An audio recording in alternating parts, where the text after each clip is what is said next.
Hey, welcome to The Explainer. This is where we dig into the source material behind the headlines to really understand what's going on.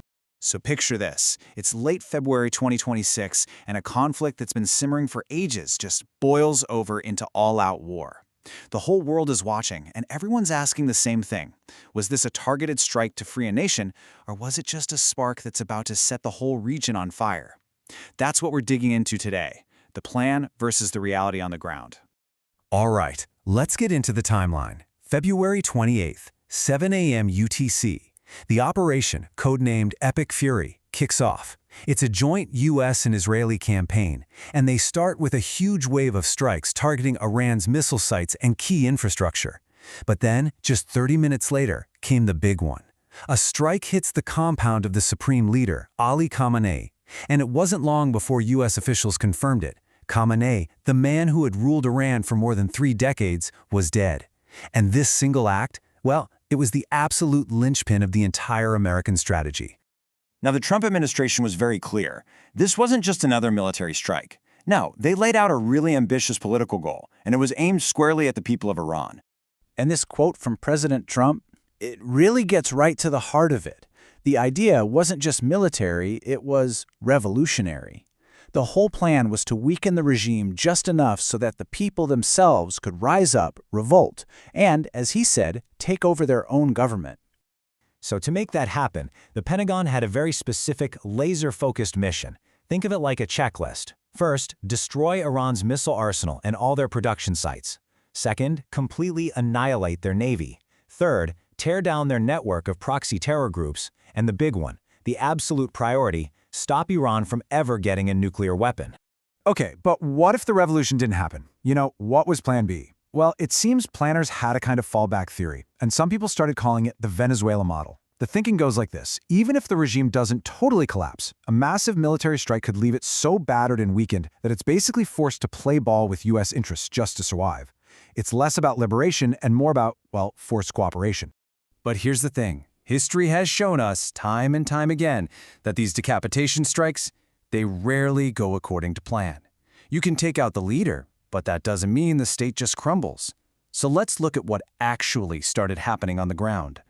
You see, the whole theory hinges on this one big assumption, that the state will just fall apart once the leader is gone. But what happens when that state has been specifically engineered to survive? We're talking about a regime that's been in power for nearly half a century. It was built from the ground up to withstand exactly this kind of shock. And wow, did that resilience become clear fast. Instead of a power vacuum and people pouring into the streets, what happened was the exact opposite. The regime tightened its grip, consolidating power with a speed that honestly stunned a lot of observers. It just proved how well-oiled their machine of succession really was. So who stepped in? Power was passed almost seamlessly to Mojtaba Khamenei, the late Supreme Leader's son. And understanding who he is absolutely crucial. Mojtaba is a known hardliner with incredibly deep connections to the powerful Islamic Revolutionary Guard Corps, the IRGC. The way he was appointed so quickly from the top down, and the way the entire security establishment immediately pledged their loyalty, it sent a crystal-clear message. This regime was digging in for a fight. This was not the Venezuela model of cooperation. And this brings up a potential miscalculation, summed up pretty well by this comment from a Reddit user. It points out that the Iranian diaspora in the West, who are often liberal and very vocal, can give Westerners the wrong idea, that most of Iran feels the same way. Analysts have warned about this for years. Assuming the entire country is just waiting for a liberator, well, it really underestimates the complex politics inside Iran and ignores that the regime does have a real base of support. So that brings us to the human element. The reaction on the streets, both inside and outside of Iran, was incredibly divided, and it really laid bare the deep polarization this conflict has caused. I mean, look at this contrast. On one side, you had reports of celebrations in places like Los Angeles and New York. Some in the Iranian diaspora were literally calling the strikes music to my ears. But at the same time, Iranian state TV was broadcasting images of massive rallies in over 150 cities, all in support of the new leadership. It's a powerful reminder that an attack from an outside power can often make people rally around the flag, not necessarily start a rebellion. And for critics of this whole operation, this all feels dangerously familiar. They point to a really troubling pattern.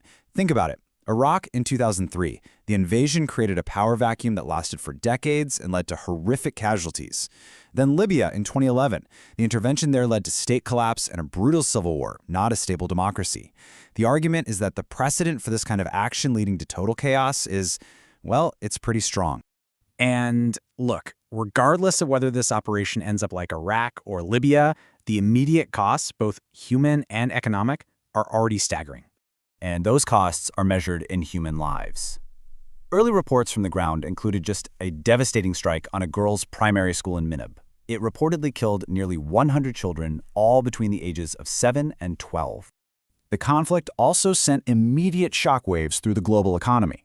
As you can see here, about 20%, a fifth of the world's entire daily oil supply, passes through the Strait of Hormuz.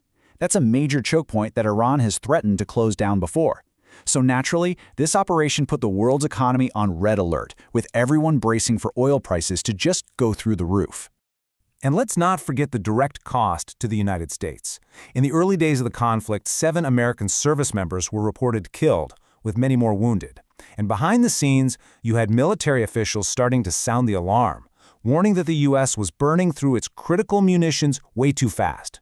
So all of this, the succession, the protests, the history, the costs, it brings us right back to the central question at the heart of Operation Epic Fury. This was a massive gamble, a really high-stakes roll of the dice with a completely unknown and maybe devastating endgame. And back home in the U.S., public opinion was split right down the middle. A CNN poll taken just a couple of days into the strikes showed that a clear majority of Americans, 59%, actually disapproved of the action. You can see a real fear there of getting dragged into another long, drawn-out war.